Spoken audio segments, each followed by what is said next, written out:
Adoptive parents, what innocent comment from your kid showed how much they had suffered before. My wife and I were trying to have a baby for a long time, and even though we knew she couldn't have kids and I couldn't make healthy sperm, we didn't give up. So when we finally saw the plus sign on a pregnancy test, I almost ran a marathon, and my wife cried so hard it used up all her energy. I was about to tell everyone in our lives, but my wife stopped me, saying she wanted to be sure before she told anyone. So we immediately booked a doctor's appointment, but the doctor delivered the worst news of our lives. It was a false positive, and my wife wasn't pregnant. We went home feeling defeated, and my wife barely said a word to me. I couldn't even think of anything new to say to her. I already told her, maybe next time we'll get lucky, or we just need to keep trying. At this point, it just felt like I was lying to her. But then my wife said something that surprised me. She said maybe we should adopt. I wasn't against the idea. It didn't matter to me how we got a kid. I just wanted one. So, we started the adoption process after talking about it for a couple weeks to make sure this is something we really wanted to do. Fast forward to now, we adopted a boy named Lucas. He was 9 and small for his age, and we noticed he had this habit of being overly polite. My wife theorized that he was probably afraid we'd send him back to the orphanage if he breathed too loudly, and said we needed to do our best to make him feel welcomed. So we did.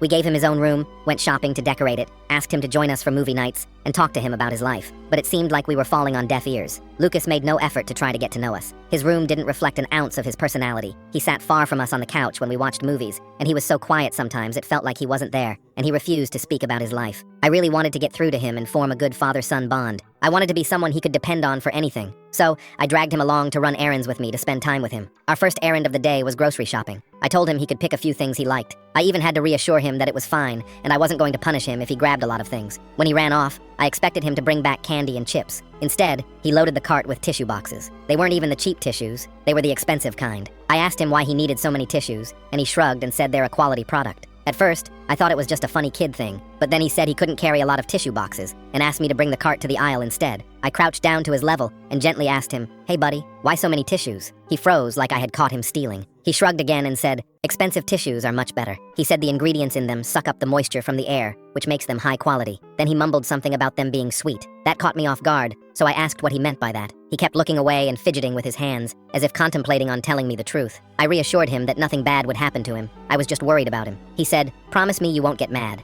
And I nodded. He said, "I used to eat them when we didn't have food at the orphanage. The expensive ones taste sweet." I swear my heart stopped for a second. I honestly thought stuff like that only happened in some sad show. I even said that to him, trying to make him laugh. He just nodded and hung his head low as he said, "It was from TV. That's how I knew it was safe." I nearly cried. I told him, "You never have to do that again. I am going to feed you so much real food, you are going to get sick of it." He looked up at me, and I could see he was trying not to be hopeful as he asked me if that was true. I started crying right there and repeated that it was true over and over. He said, "Okay, but can I still get one box for when I miss it?" I bought him one tissue box, but reassured him he would never need it. I could tell he still didn't think that was true, but to this day, that tissue box sits on a shelf in his room, unopened.